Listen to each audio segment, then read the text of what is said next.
All right, we are live. Okay.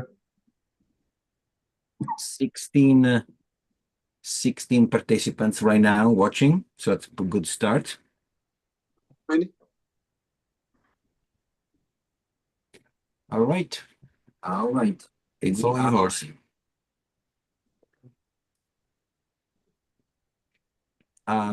Dwayne, I will make you the host now. So because we are live and everything is working good. So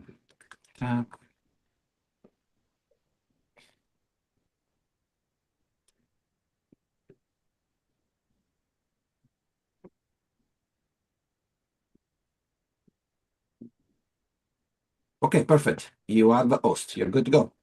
Great.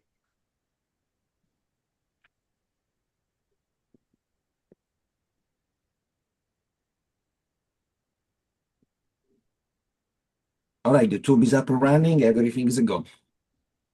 Thank you.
Can you hear me okay? Yes, I still hear you.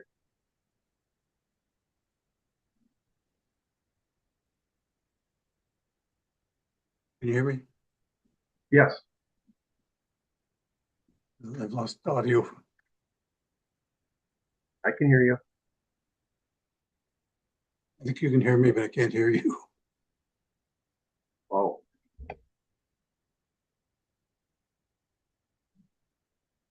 About now. yes, I still hear you.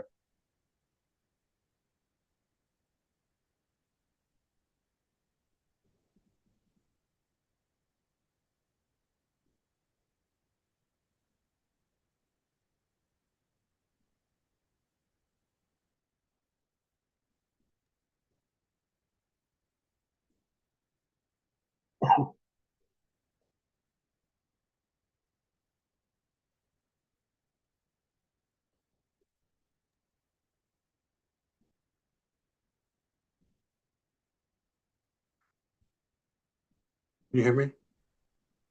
Yeah, I can still hear you. Because I can't hear you, but I can go ahead and do my Yeah. part.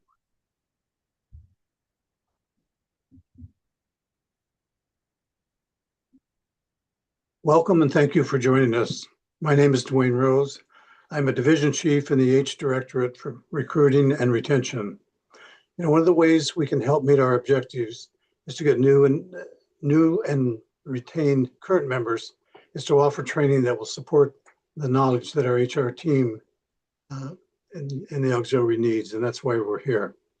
Today's training is on best practices in the recently rewritten 7001 new auxiliary member application. We have 2 additional presentations that will follow later this year. Coming soon will be critical forms, including the 7035 change in membership status. And the third topic will be on onboarding new members. For the purposes of delivery, we grouped the auxiliary districts into Eastern, Central, and Pacific, rather than the U.S. Coast Guard, Atlantic, and Pacific areas to make it a little easier for everyone with our big range of time zones. The reason we are using YouTube is that some of our sessions have too many participants for a single Zoom session to support. When we are sending the presentation to you on YouTube, we can train more people in less time, but we do miss the interaction between presenter and participant. However, in YouTube, you'll see the topic description below the YouTube presentation screen. The last sentence includes a link to a form you can use to submit questions during the presentation or even later. The presentation will be recorded, and you can use the same link you used to access the presentation to get to it. When you click on it, it'll start at the beginning of the presentation. If you have any issues with using the form, you can also email me. My email is in the email invitation for this training, and at the end of the presentation, we'll show contact info, and I'm also in the auxiliary directory. So let's get underway. Your presenter tonight is Rio Enos. He is a branch chief in the H Directorate in my division. He is also a division commander, a DSOHR, SOHR, FSOHR, and FSOMS, just in case he gets bored. I share these same offices with him, except for the last one. So let's get underway. Okay. A moment here. Share the screen.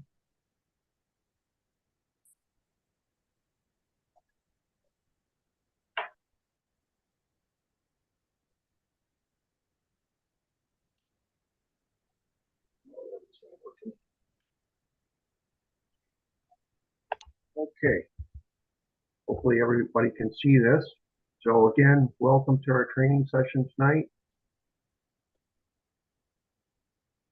All right. I need to try that again. Right now it's not moving.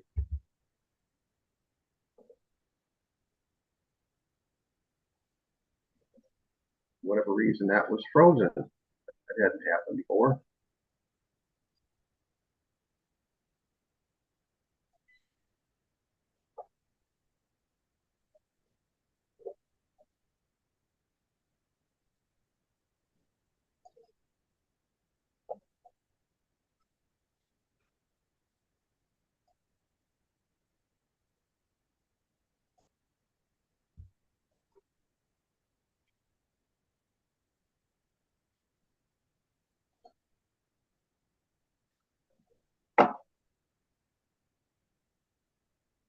I do not know what is going on right now.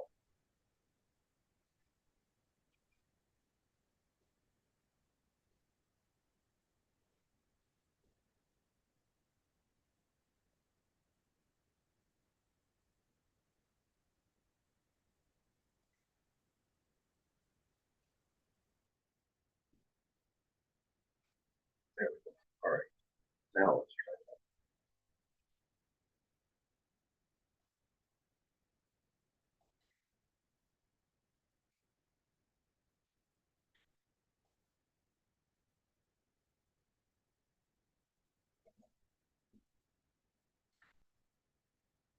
Okay, looks like it's working now. Sorry for a little bit of a hiccup there. I never encountered that before.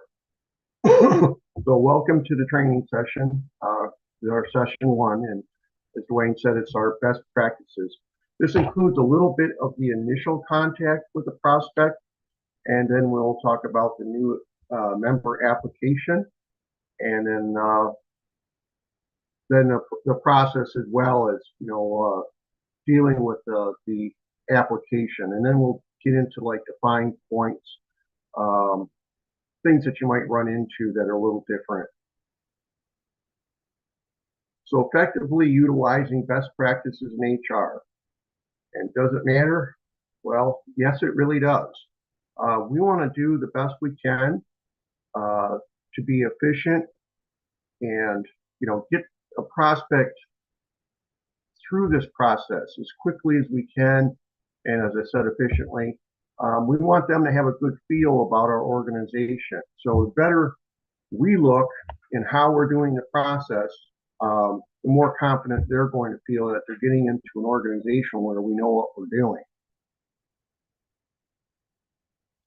So some people might think it's like rocket science, especially brand new HR people. They just got into the position and maybe they have not had any background doing anything like this before. And yeah, it's going to seem like it might be hard, but it's really not rocket science. It's just knowing the rules in the process and consistently following it. And part of that is getting the training and knowledge of how to work through that process. And then as you do that, you will become more confident with how you're doing it, and it will just get easier at that point. And HR officers, are among the most valuable of all of our bridge staff. We bring in people, we help retain, the lifeblood of the auxiliary, our members. And never forget, with no members, there's no auxiliary. And I know as HR people, we're kind of like behind the scenes. I might be outward at PA events trying to recruit new members, but we're kind of behind the scenes doing that work. We're not, out on the water doing, operations or, flying up in the air, more of the exciting job. We're the people that are behind the scenes trying to get new people in, get them through their process, and get them ready to go. And without us, there won't be those people out on the water or flying in the air or doing many of the other functions and activities that we need to do as auxiliaries. And we're always going to be there for members at the beginning, the middle, and the end of their service. And from the beginning to the end of their service, we're always going to be the go-to people. They're going to constantly ask us how to do something or how to find something. It could be almost anything. You never know sometimes what questions you get. And even if it's not really in our specific area or something we're knowledgeable about, we really want to still guide them or help them to get the answer they need, because we're that kind of go-to person. We are Team Coast Guard, Semper Paratus. Now, a note on the presentation. This is a national training presentation. And in the most part, it is sort of generic, even though we'll kind of drill down some fine points. But we recognize that there are differences between different DIROC's offices and different districts. So there are going to be some nuances there. So if you see anything, encounter anything that is a little different than what you're dealing with, just check with your chain of leadership and verify, how you are supposed to handle it in a specific instance. But moreover, our process is still going to be a good guideline to follow in all cases. So again, what we'll cover is kind of the initial contact, some vital interview points, the application process, the follow-up, next steps, the application completion itself with, again, the fine points, things to be aware of. And then questions, as Dwayne said, there'll be a form for that to fill out on this presentation. So we will get back with you and answers on that. Again, it would be nice if we had two-way at the end, but for the volume of participants, it's better that we handle this in the YouTube fashion. And then our contact information will be at the end. So you have initial contact with somebody that might be a good prospect. So anyone you meet might be that potential auxiliary member. So you want to get their name, their email, their phone number, and share yours. You need to be enthusiastic, friendly, helpful, reliable. If we're excited about what we do, and we can relay those stories to this, potential, prospect, then they might become excited as well. We always want to respond quickly to all communications. If they call us or they email us, we want to get back with them. Pretty, really a good timely manner. I would say at least within 24 hours, if not 48 hours. We don't want to kind of leave them hanging because they might lose interest otherwise. Regarding the auxiliary applicant management system, we'll make sure that we make contact notes on that system to keep it going. It does have a 60-day cutoff, so if there's no notes, this prospect information will drop out of the system. And a note about before in-person meetings with prospects, you want to notify your flotilla commander. This would be the same as if you're going out on, program visits or vessel exams or, any kind of mission activity. Somebody needs to know that you're going out on that activity. And as you know, in the AUX manual, page 559, it talks about the insurance coverage for auxiliaries, where we're treated the same as active duty. That's only if somebody knew you were actually going out on your mission. So again, that's the reason for notifying your flotilla commander in some method.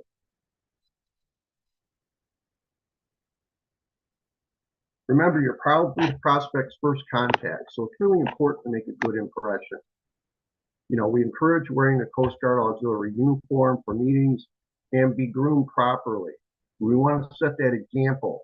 If we're setting a good example, this prospect sees that, it's going to hopefully give them a better feel about the organization they're joining. Suggest possibly attending a flotilla meeting or an auxiliary event. Myself, I prefer an auxiliary event where they can actually see us in action doing whatever that might be. It could be a PA event. It could be vessel exams. They actually get to see us interacting with the public and how we're doing that job. It also might generate some interest in doing that job the same as we do. Flotilla meetings are great. They can meet, different members at that time.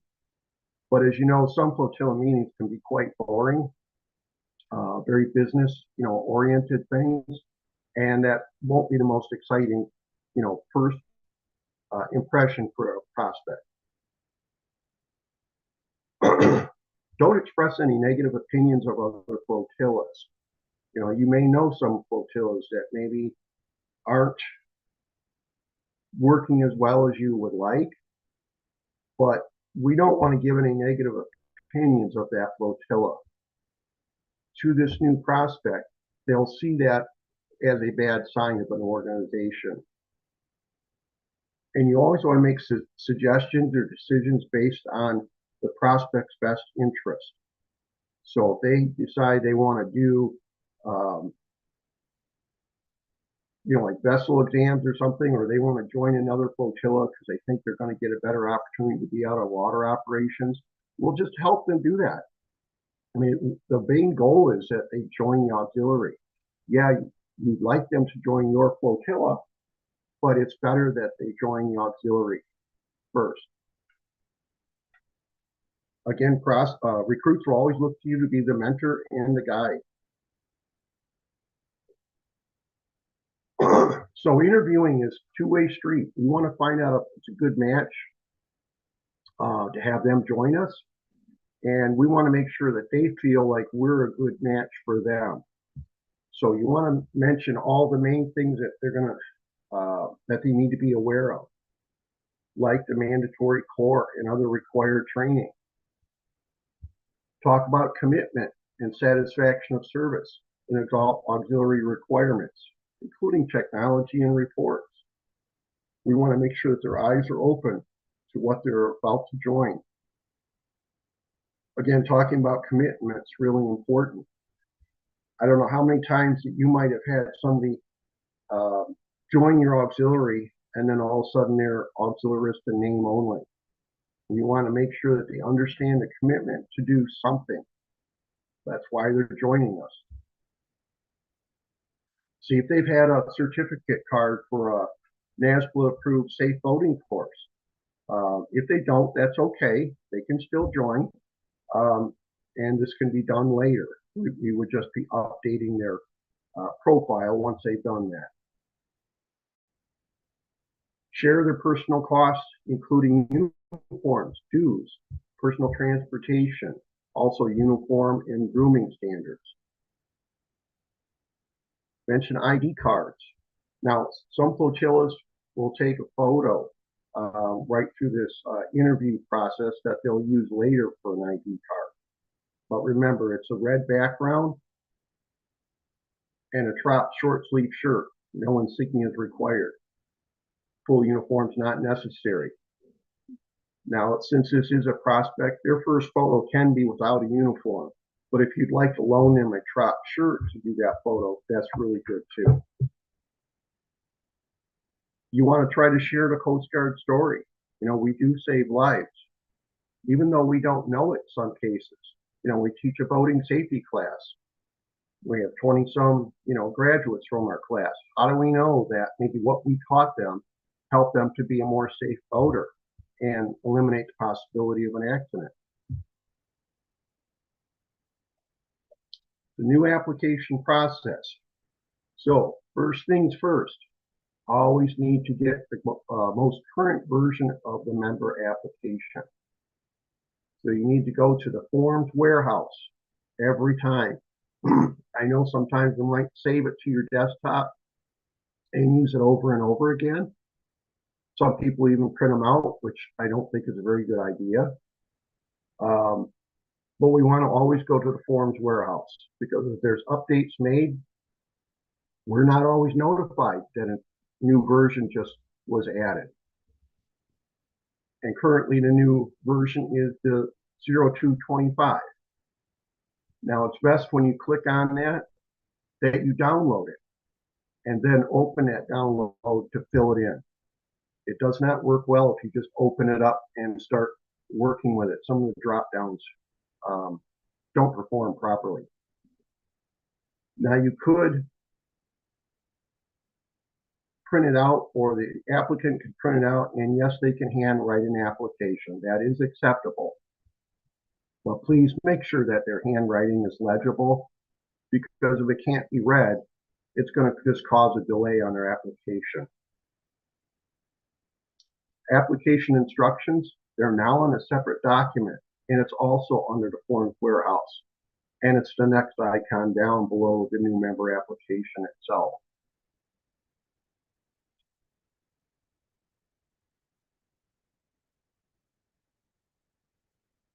Have the applicant review the new member student study guide and take the exam, which is open book, and it can be done online. That's really the best way to do it. When they do it online, the answers or the score will be emailed to them, and then they can email that to you so that you can record it on the new member application. This is found under the Human Resources Directorate new member class, and that is the link for it there, but you'll see it in an upcoming screen. This can be done in paper as well. They can print the test out and they fill it out by hand. There is a score sheet that you would have access to by logging in under the member resources, but the applicant doesn't have access to that. When you're done grading, you can inform them of the incorrect answers, but don't provide them all the correct answers. They didn't pass this test. You just need to have them retake it and have them review the new member study guide again carefully. However, if they did pass it and they only missed one or two, you could provide them correct answers just so they understand what it is.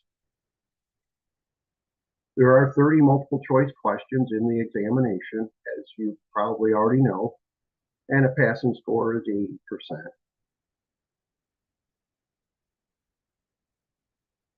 So you could send a link to this H Directorate new member class to the prospect, and they'll see Uncle Sam right there in front, and both those blue lines for the new member student study guide and the new member exam, online exam, those are links that will open up for the prospect to take care of that new member exam. And you'll also see on the left below the new member class where there's the paper exam and the answer key. Again, the new member cannot get access to that answer key. You have to log into member resources to get that.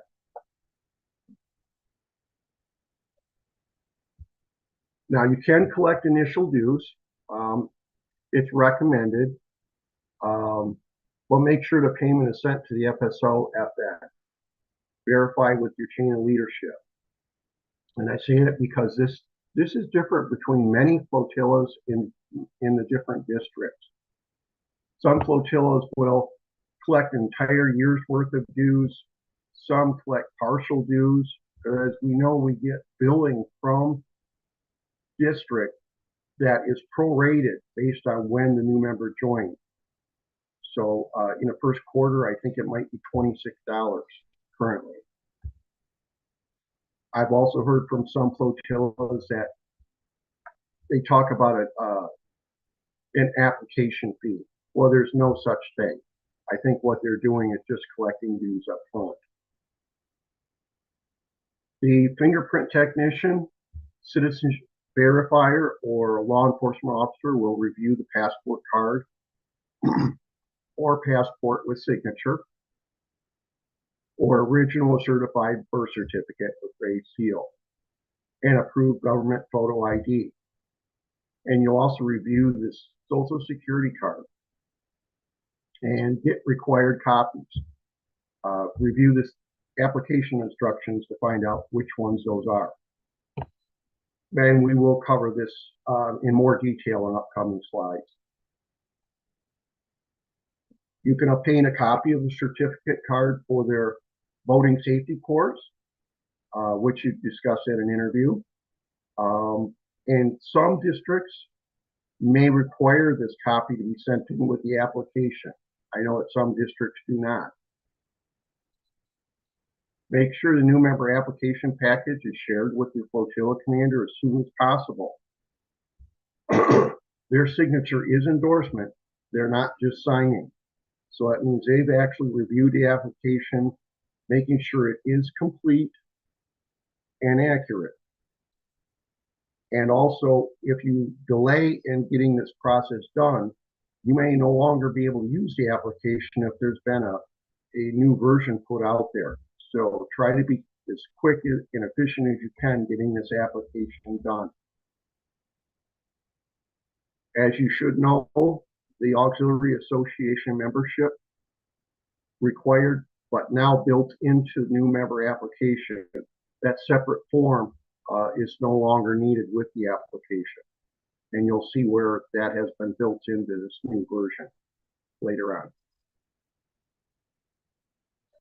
So call potential members as frequently as possible. You want to see, keep the interest going. Again, with the AAMS system, you want to make updates on that for all communications and interactions. And unless the recruit says they're not joining, keep contacting for at least 3 months. You want to send meeting reminders at least 3 days prior to the next meeting. You want to make sure that they have enough time that they can, clear their schedule and attend that meeting. Check progress with the paperwork. See if they have any questions or concerns. That's part of the follow-up. So we want to, even though you've not heard from them, we want to contact them to make sure that they're still working on this. Get a commitment for steps required in the application process. I've had some people that have filled out the application pretty quickly, but then it took quite a while for them to get through the new member exam. So we want to make sure that they, stay on top of those things. So here we are at the application itself. So again, we want to make sure that we're using the most current version of the application. It's in the upper left-hand corner. Again, this is 0225 version. Another point to remember is if someone does not have a middle name, use NMN. That means no middle name.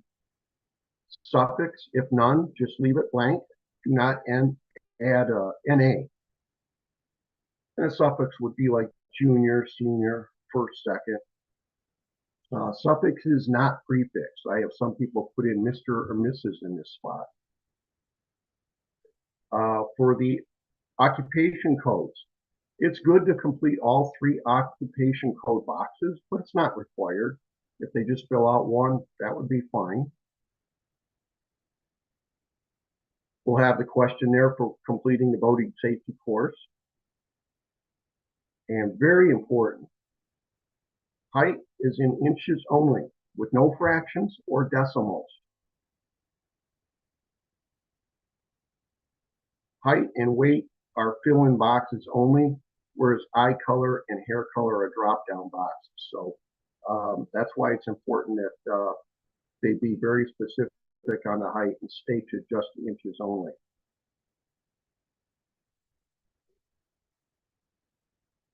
Continuing on to page 1, zip code. You want to try to get the extra 4 digits on the zip code. Many times that's not on the application, and that is something you can add yourself. I use this tool for zip code lookups, and it works great. Within a few seconds, I've got the additional 4. They do need to have an emergency contact. It should not be living with the prospect, but it can be. At least I know in some districts it's okay if it happens to be the spouse.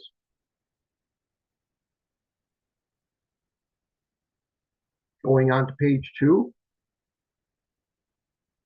we start with the military service. Well, it's yes, no. And then this is really great update to this new application. For prior military service or current, they'll have a lot of drop-down boxes here for the branch of service, the status, pay grade, all the way through. And if they don't have their DD-214, which is possible, I found this website for the archives.gov veteran military service records. This works pretty well. I've used it myself, and within 2 to 3 weeks, I think I had the DD-214. And also on my request, I checked an additional box, and they sent all ribbons too. So that works pretty good. If their service was National Guard only without activation to the Army, then they will only have NGB 22 form, which is similar to a DD-214. So they won't have that DD-214. So you'll just need to send that form in. We'll have prior auxiliary service, yes or no. If they've had prior service, you can get the initial enrollment date, their member ID card, and hopefully, I think you'll have pretty good luck finding this in Aux Data too. It will be an archived record, but you should be able to find it. And if their membership was terminated for cause, for any disciplinary reasons, they'll need to mark yes, and then provide a separate sheet of paper for that explaining why. Just below that, we have who is responsible for recruiting you into the auxiliary. So this would be the name, division, and flotilla number. I do find in my district, this is left blank. So I think it's kind of one of those not bright highlighted areas that kind of get skipped by the HR or the flotilla commander.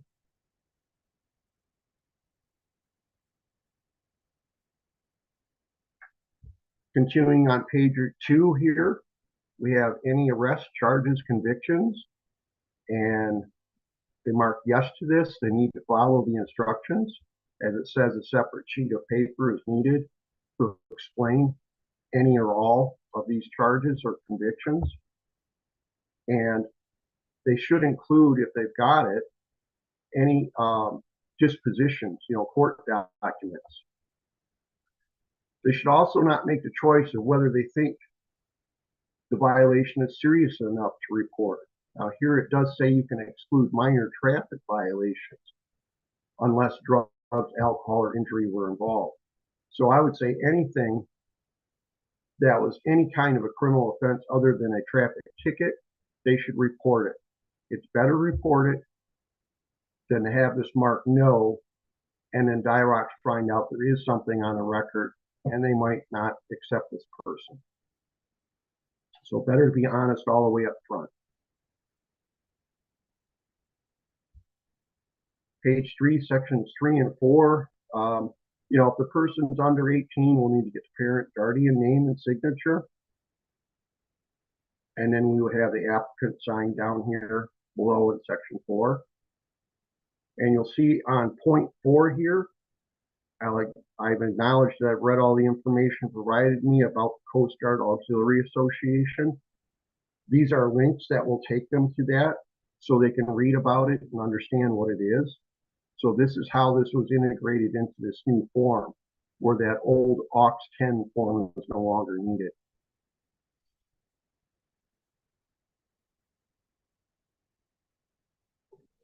Page 4, they're marking whether they're a U.S. citizen.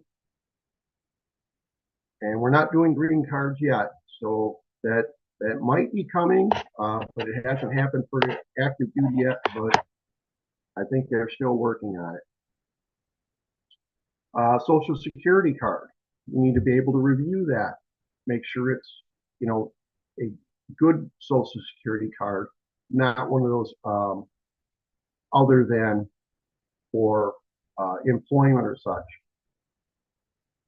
We do not make a copy of this and submit it with the application, though. You're just reviewing it. And then, as more frequently that we encounter is passports. So that would be off of list A, we have a passport or a passport card. Now, if they do not have a passport or passport card, you would then take one item from list B and one item from list C. So most commonly, this would be a driver's license and then a birth certificate. Now, if a passport is expired, that is still accepted. So you would submit a copy of that, and then you would submit it along with a copy of their driver's license. Or any other federal or state issued photo ID. Be sure to check the appropriate box for the birth certificate. And authorized persons like fingerprint technician, citizenship verifier, or law enforcement would be signing off on this section here as having reviewed these documents. So page 5, we're in the section 6 here.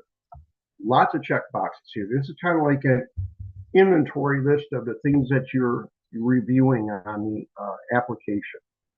So just mark all the appropriate boxes, not every box.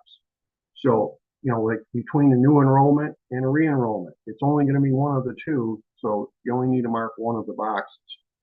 Again, with the re-enrollment, you want to add some additional information there, as you did earlier in the application. We check the complies with Coast Guard tattooing, body marking, and body piercing. And that blue policy link there takes you actually to the policy. Was the applicant a current youth or adult member of the BSA Sea Scouts? No on that. New member exam successfully completed, so we have the date and score on that. Do we read the Privacy Act statement? Here's the boating safety section here. Review that. And then you put in a date of certificate issued by, could be Boat Ed or something. Citizenship status verified. We check mark that because we did. Now, if there is a DD 214 or the NGB 22, we would check this box, but if it's not prior military service, we could leave that blank. For the arrest charges convictions, section completed with 2 initials, we check that. Whether it was yes or no, the fact that it was reviewed and it was initialed by the applicant. Consent to initial an annual background check, signed and dated, check that. So if there was an additional sheet of paper for arrest convictions, we would check that box. And will a new member be immediately supporting Coast Guard unit? So if they are, then we'll continue on with that. But if they're not, we can just leave that box unchecked. We also no longer need fingerprints. That's been for quite a number of years now. So we're pretty much done with this. We've got everything that we're supposed to have with this application. This is like the applicant interview record. We would run through these items here, checking off the boxes.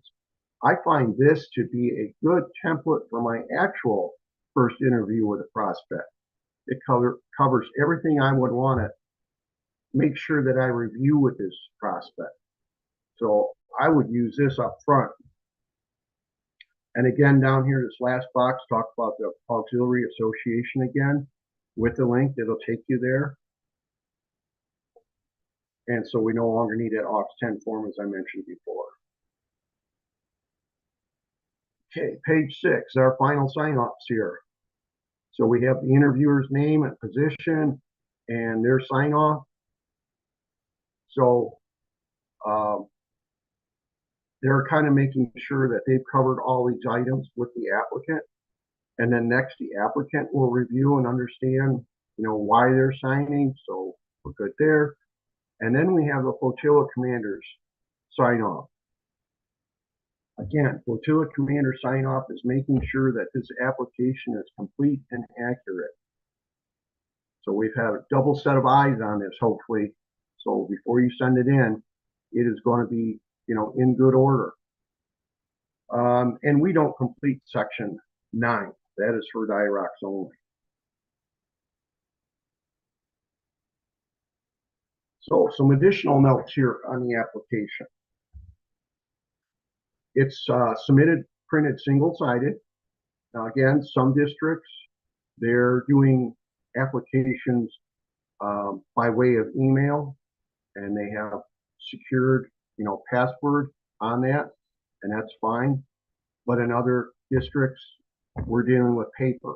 So in that case, it is single-sided. Signatures may need to be in blue ink. I know in 9th district, that used to be a very critical thing, blue ink only. But now it is blue or black. So verify with your chain of leadership on that. Be aware of signatures with stale dates. As I mentioned before, I had somebody, they fill out an application right away, then it takes them quite a while to get through the new member exam, or maybe they didn't have a social security card. They lost it. They had to apply for a new one. And that took some time. So it could be 3 months before you get some of that paperwork.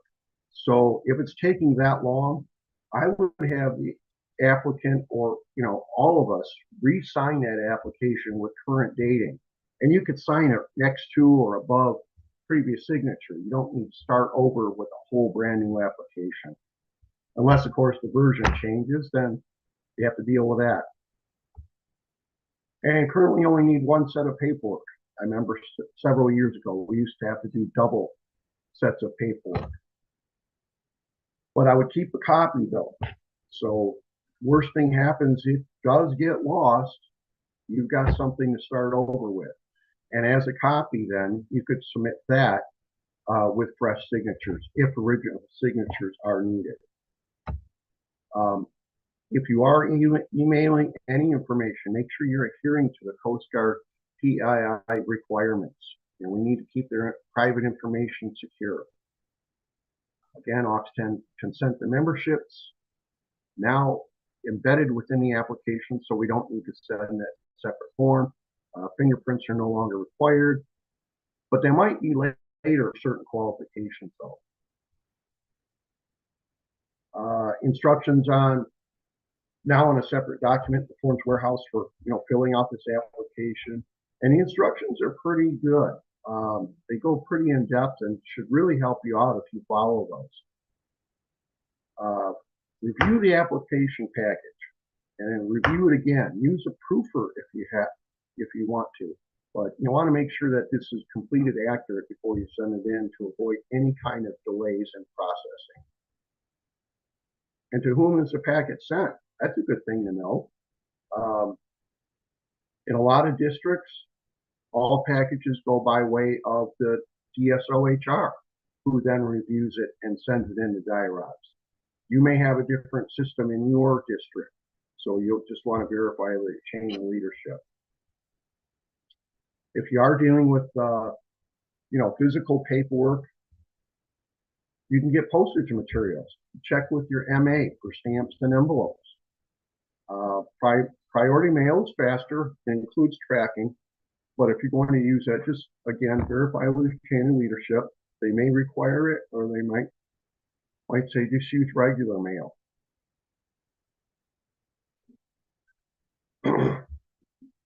So how can we promote growth in the auxiliary? Well, we never fail to pursue a prospect lead. We always want to follow up, keep it going. Be a broken record, ask prospect for referrals. When we're in a meeting, how many times do different officers say nothing to report?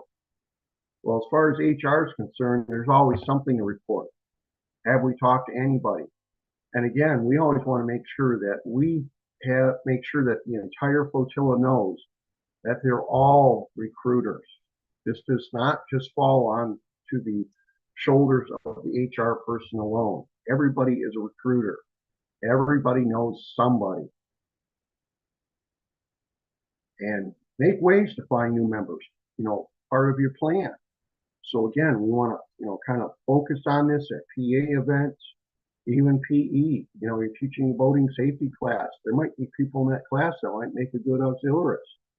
So what I do in the beginning of a boating safety class, we introduce ourselves, we talk about the auxiliary things we're involved with, and then we talk about the recruiting. We need new members. Vessel exams, you could run into people there too who might like to join. And then people have their own outside organization, like a Rotary, a Lions Club, their church. There might be people there. So there's always opportunities to recruit. And recruiting is like a number one objective. So recruit, mentor, retain, and repeat. So again, questions, you have that link to this presentation. You could submit your questions there, and we will get back to you on that. Reminder here, credit your recruiting time on a 7030 using code 90C. I mean, you can do that in Aux Data too, but make sure you do credit your time when you are actively interviewing people, helping them with their application. That's recruiting time. And for attending this session tonight, make sure you record your time on a 7029 as 99D. This is a training session, so it qualifies, and you could do that in Aux Data too, if you have the knowledge to do that. So here's our contact information for myself and for Dwayne. So if you have any questions you want to go to us directly, we'd be happy to answer those. So that is the end of our presentation. Dwayne?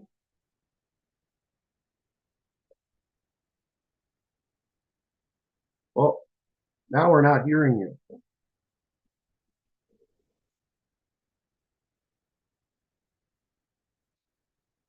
You're on mute.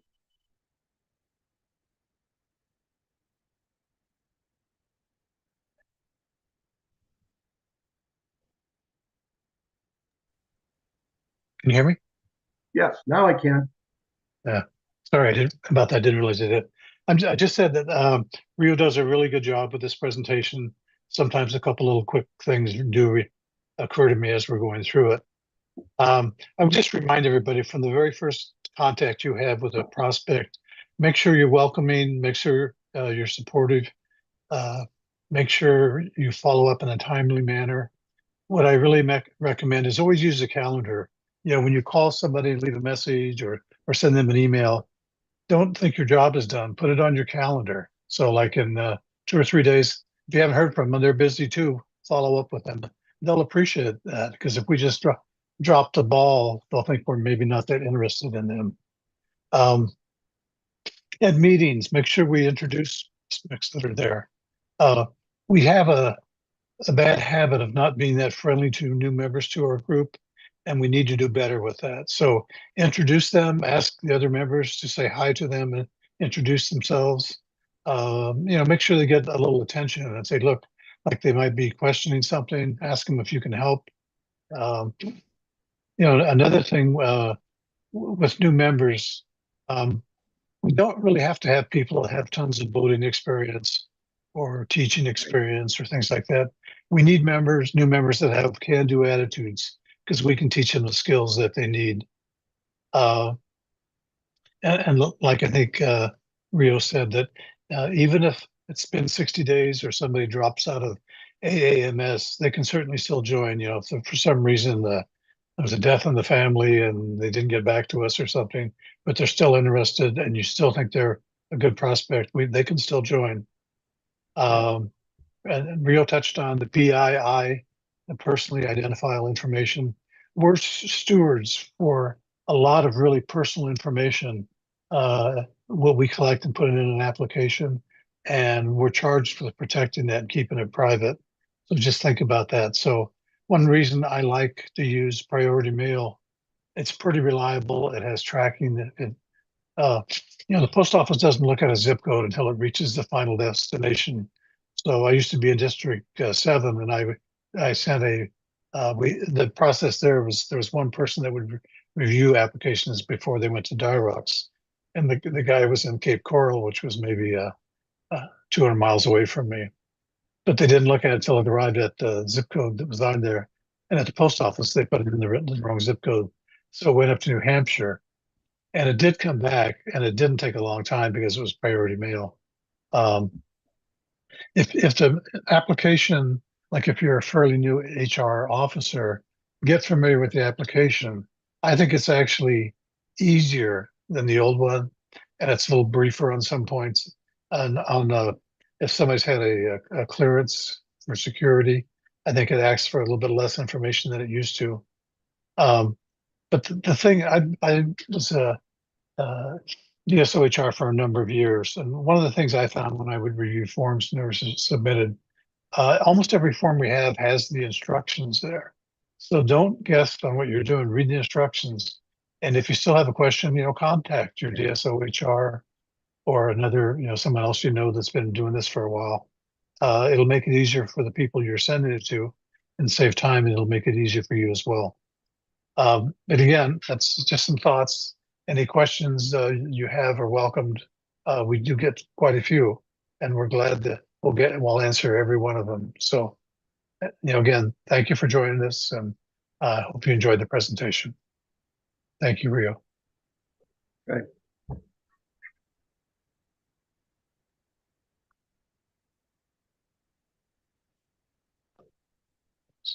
So I guess we're good. So good night, Okay. everyone.